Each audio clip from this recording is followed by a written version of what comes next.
let's see. Do you want to go into a bunch of these questions that I have now? Yeah, so that just laid the context. Let's go. Yeah. Okay. Okay. So I kind of have summarized what I think are kind of like the three main important points of like your worldview, and I want to see if you agree with these. Okay. So point one, U.S. elections are fraudulent and have been for a while. Do you agree with that or disagree with that? Yeah, so a couple sources that help me, inform me on that is if you look at Troy Nell's book, Yeah. The Troy. Big Fraud, Okay. The it big fraud. it in excruciating detail goes to the history of election fraud in our country going back at least 150 years, and it Okay. documents it with some significant sourcing behind it. And So what? Sorry. the only time the only time that we have free, fair, transparent federal presidential and vice presidential election in our nation's history, pristine, were when we conducted them specifically under the mandates of Article 2, Section 1, Clause 2, which is where the state legislatures actually voted on how that state would allocate its presidential and vice presidential electors. And that was done with all states for the first few elections. And then as the nation developed, the legislatures of these states actually passed election laws that delegated the authority on the presidential and vice presidential elections to a concept called popular elections in that state of registered and legitimate voters. Once that took place, that's when fraud started. Okay. So after they passed these election laws, fraud began. And then when you go from paper hand count to electronic tabulators, that opens things up for digital manipulation and fraud. It's Yes. another level access point for fraud. And Yes. then when you add the internet and the ability to connect with the tabulator machines, that adds yet another layer of fraud. And then when through AI, deep fakes, deep audio fakes, and digital software manipulation, big data and AI, that Right. creates yet another layer of a potential for fraud, Right. which begs the question. So one question is related to this. Is there any actual evidence of any election fraud that has been like, okay, yep, there's definitely fraud. Like, what's the biggest piece of evidence? So this is what I articulated after December 23rd of 2020, Hmm. going into January 6th of 2021 to members of Congress. Hmm. I said, hey, you don't have to agree with me on the retail fraud, the wholesale fraud, the signature verification being inaccurate, thus making it fraudulent, the ballot drop boxes, dropping multiple ballots that people don't even have the authority to drop off on. You can basically disagree with the 2,000 mules, which is evidence. You can disagree with the software manipulation, the machine manipulation that has been exposed at scale by Mike Lindell, who's then been discredited because they don't want that information from getting out. You can Right. disagree with anything Sidney Powell or Rudy Giuliani had presented, or Jenna Ellis, or any of these other folks. My argument was the following. I said, hey, would you, and I'm going to present this to you, John. Yeah. In 2020, did any state change the manner in which they conducted their election? Oh yeah, they allowed much more. They did something to make the mail-in ballots much more prevalent.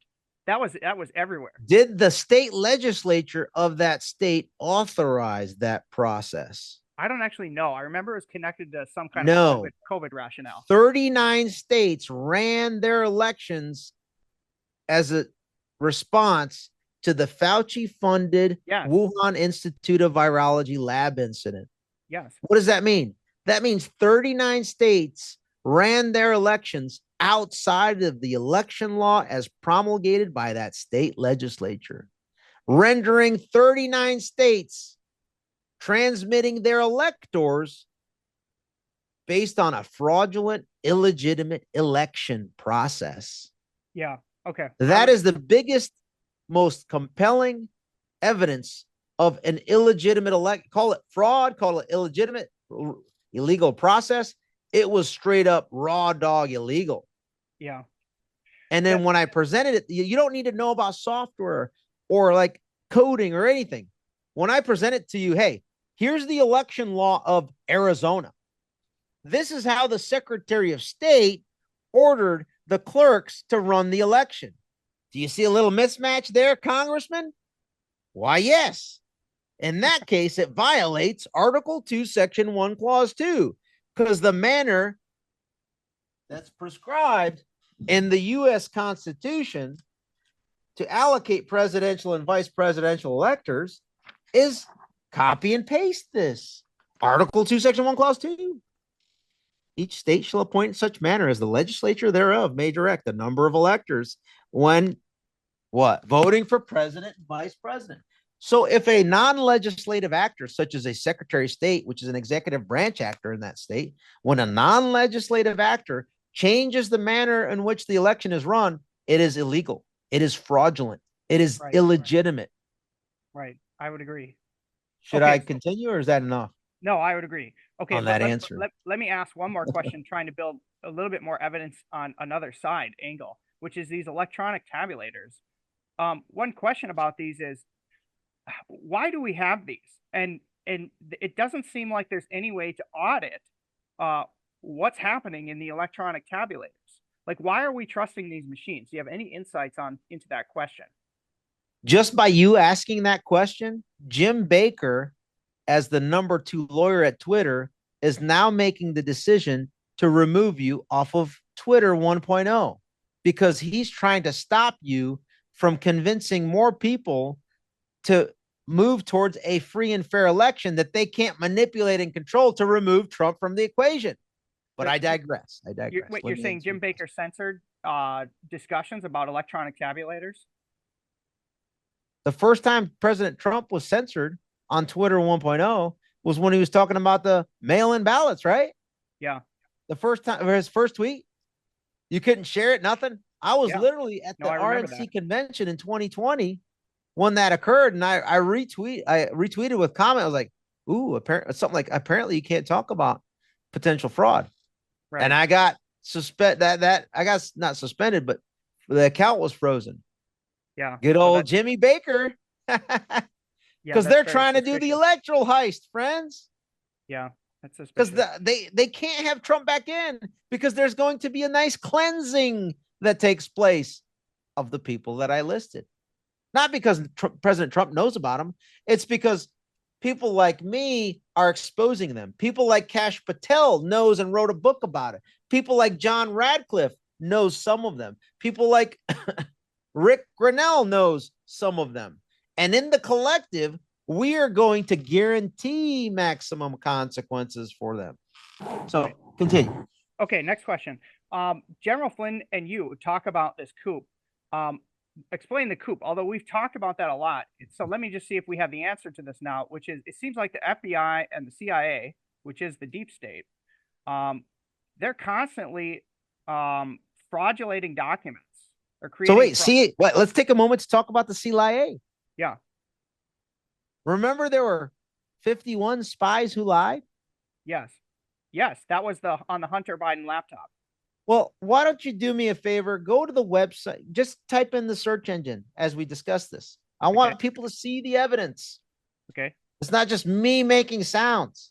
Right. So 51, actually, type in Hunter Biden laptop and then type in Politico. Okay. October 2020. October 2020. This thing? There you go. Okay. And it's pronounced Politico, folks. Now scroll down and click on the first link that you see underneath his picture. Signed onto a letter. Right. All right. So this is the letter where 60 total, but 51 named individuals said that the Biden criminal syndicate laptop had all the earmarks of a Russian information operation. Right. Okay. Yep. Now, Brian Auten had the laptop since 2019, friends. A year. Who was Brian Auten, John? Brian Auten was originally one of the guys who falsified the Woods file to justify a false FISA warrant application. And then he later became the Foreign Influence Task Force what? That's at the FBI, what, director or something like that?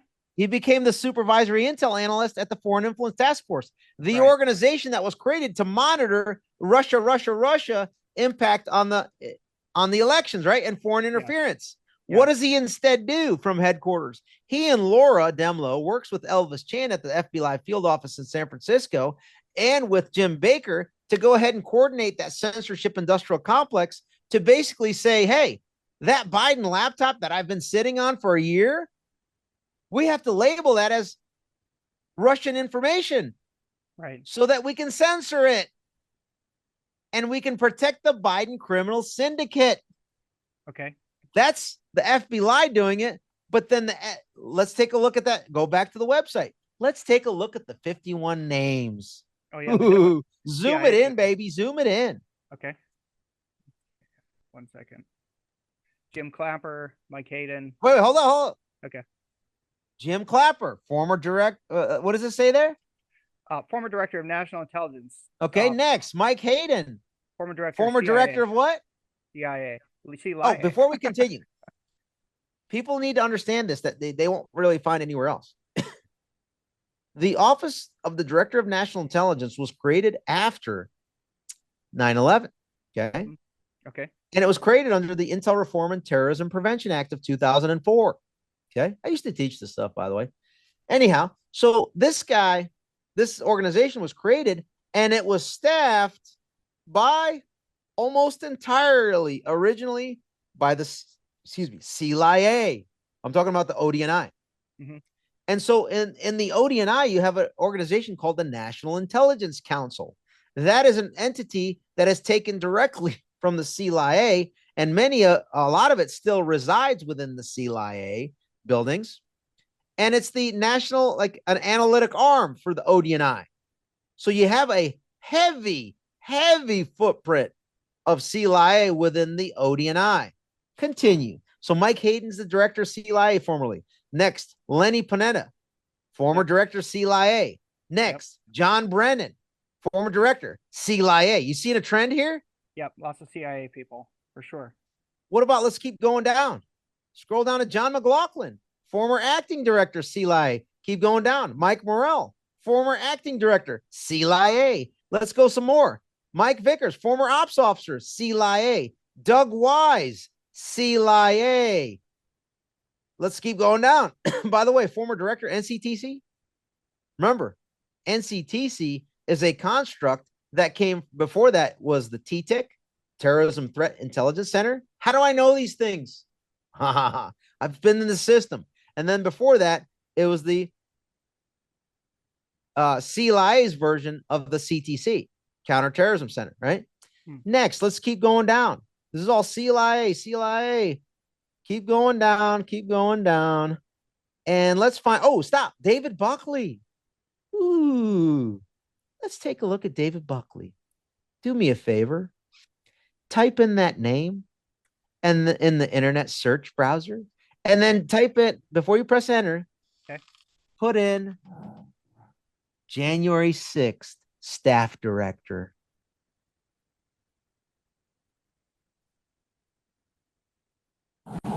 You want this one?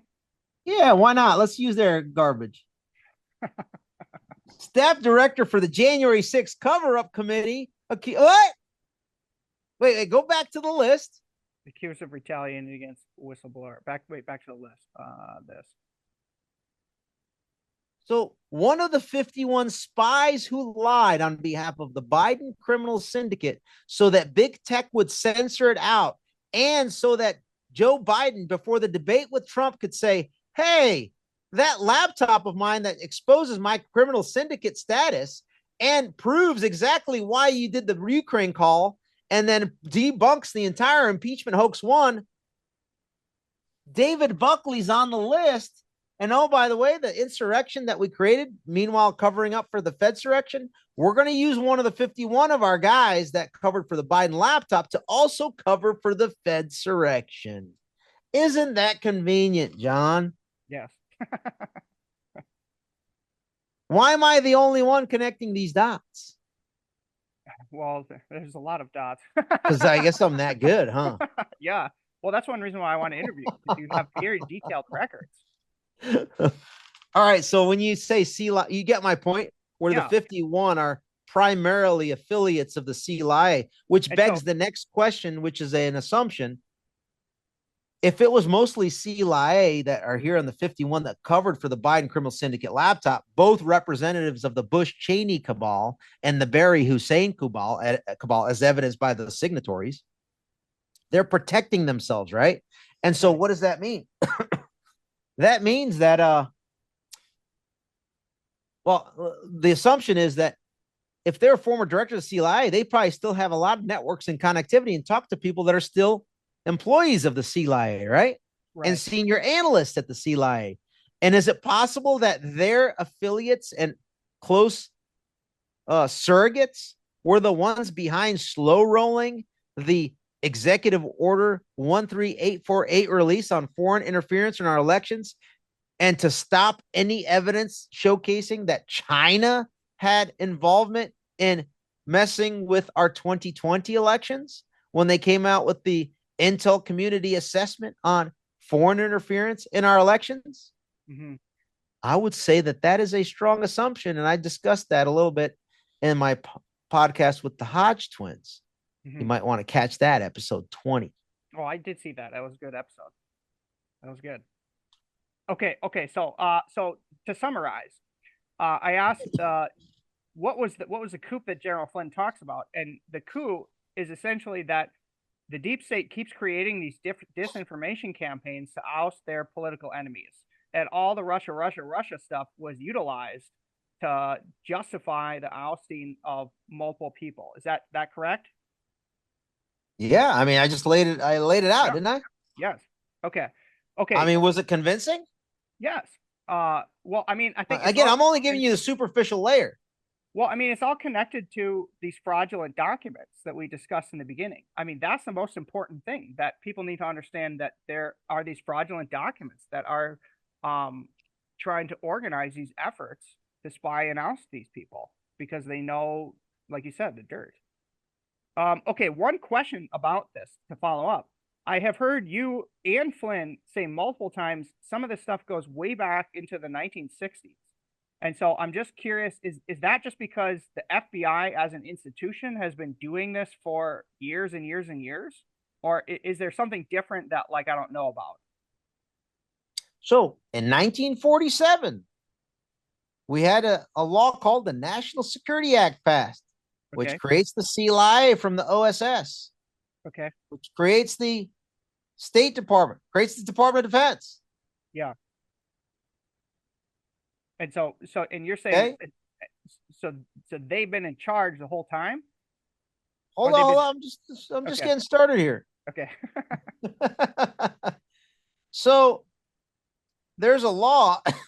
I mean, let's step this through. This is important. Okay. Go to the search engine and type in presidential finding. Okay. It says presidential Click finding. on that. Okay.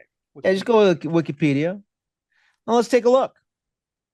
In the U.S., a presidential finding, more formally known as a memorandum of notification, is a presidential directive required by statute to be delivered to certain congressional committees to justify the commencement of covert operations by the Central Intelligence Agency. So let's take a look. Current use of the presidential finding stems from Hughes-Ryan Amendment to the Foreign Assistance Act of 1974. Let's click on that. Hughes-Ryan Amendment. Oh, here's Ryan. No, go back. Okay. Amendment to the past. Senator Hughes. The amendment addressed the question of CIA and Defense Department covert actions and prohibited the use of appropriated funds. So anyway, I'm not going to go into detail. Here's what it basically says. Okay. It requires for there to be a covert action, meaning we got to define what covert action is, right? And contextualize it with the other two categories of activities in this realm. So you have what's called overt collection or overt actions, where people know what you're doing, you're not hiding it, and we know the source, and the sponsored entity conducting the overt activity, right? Mm-hmm. Then you have what's called clandestine operations or actions. Clandestine means that an operation or action takes place, but it is done in a manner so that no one knows it took place. Okay. A covert action is where you have an action that takes place.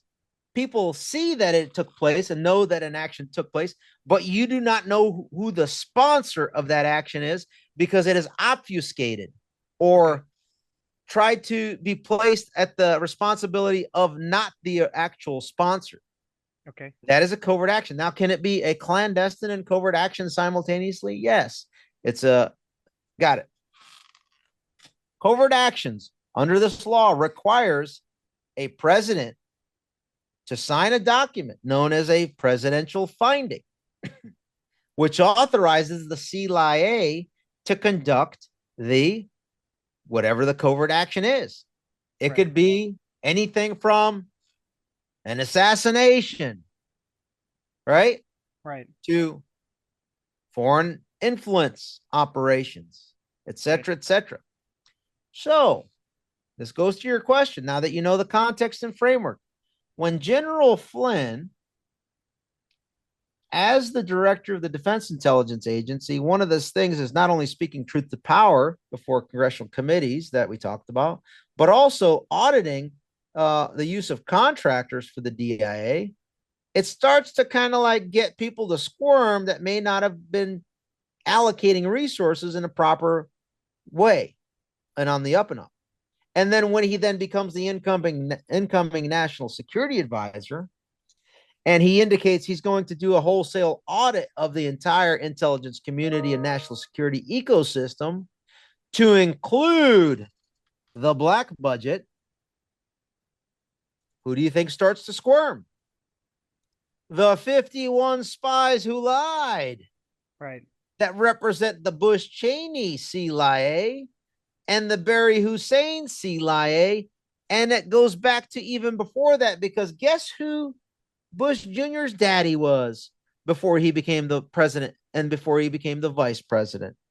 He was the director of the CIA. So if a General Flynn is asking to take a look at all presidential findings on the books from the start to today to do an audit on every single authorized op by a president and the CIA director, that starts to implicate the Bush syndicate.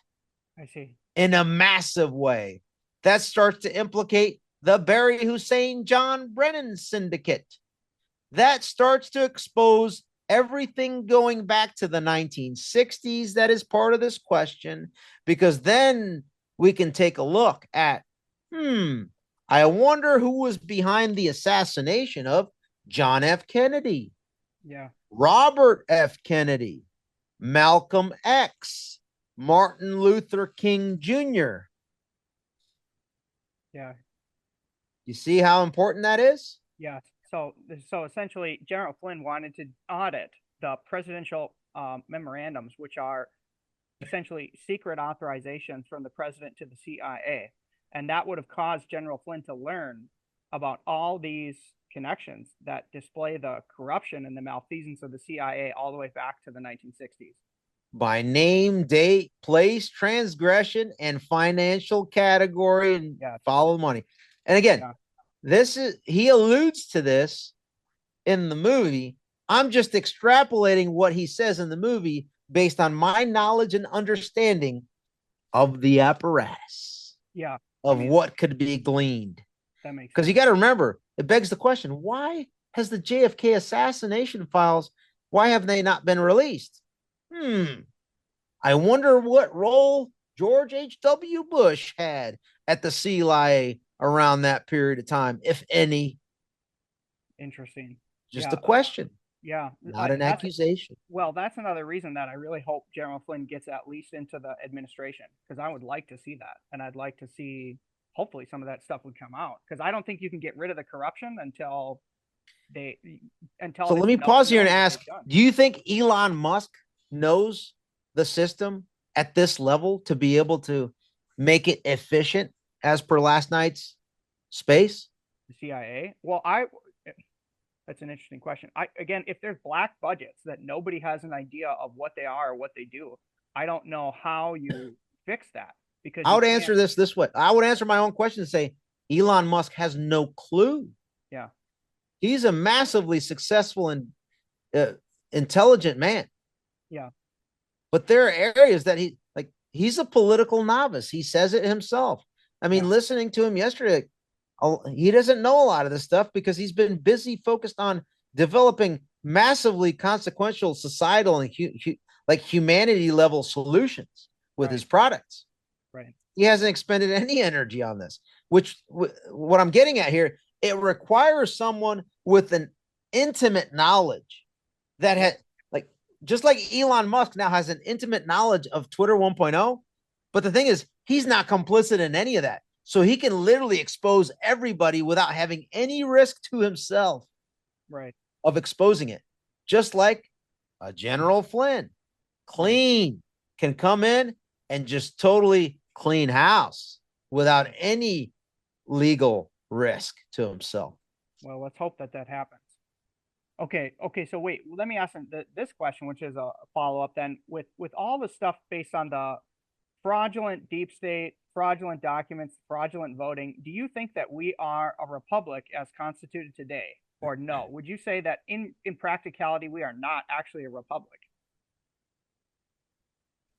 I mean, on paper with the U.S. Constitution, we're a constitutional republic, but in order for that to maintain itself, it requires the first three words of the Constitution to actually know their role and responsibility. And the reason why we haven't been able to do that is because this cabal has stopped the First Amendment from flourishing for us to understand what's going on. Like this content that I'm putting out before you right now, it was censored. I was suspended. They then surveilled me on the Quiet Skies program, like you have, I think, a question later on, where they tried to coerce, manipulate, intimidate me. So then I just traveled by vehicle. But that's like, I still do it, but then it slows me down from digitally sending information out at scale to train, advise, and educate the country. To then travel, it slowed down my travel. I couldn't, in some instances, communicate to state legislatures to correct and start participating in creating this constitutional republic, and then communicating to the people to make sure that we could guarantee that the constitutional republic continues. So to answer your question, I guess more succinctly, we are, but we're not, because people are not activated to guarantee that it's a constitutional republic. And that's why I'm stepping in the breach. And that's why I'm doing maximum number of interviews and content to help shape the national conversation for people to understand and come to the same conclusion that I have. This is the threat. This is the enemy. This is the problem. And then this is what we can do within the legal, moral, and ethical framework under the constitutional republic that we agreed to participate in, to hold these people to account, to restore it. Yeah. Well, you bring up a very good point that in order for us to actually be a republic that follows the Constitution, the government employees actually have to know the Constitution. And I think I saw a previous video of you where you say something like, like on Tucker Carlson, I said that. Yes, where you said, I can't remember if it's the military or what, but you said, like, if you were to actually ask the officers or many people in the government in high up positions, do they actually know any of the Constitution? The answer is probably no. Yeah, they know their oath. They can say, "Oh yeah, I will support and defend the Constitution from enemies, foreign and all form enemies, foreign and domestic, and I bear true faith and allegiance to the same." Blah blah blah. And so, but they don't know the content of the 7 articles in the 27 amendments. If you don't know it, then you're not going to be able to defend it, right? Yeah. It's like, I'm defending the Constitution. Yeah, what's in it? What are you defending? I don't know, man.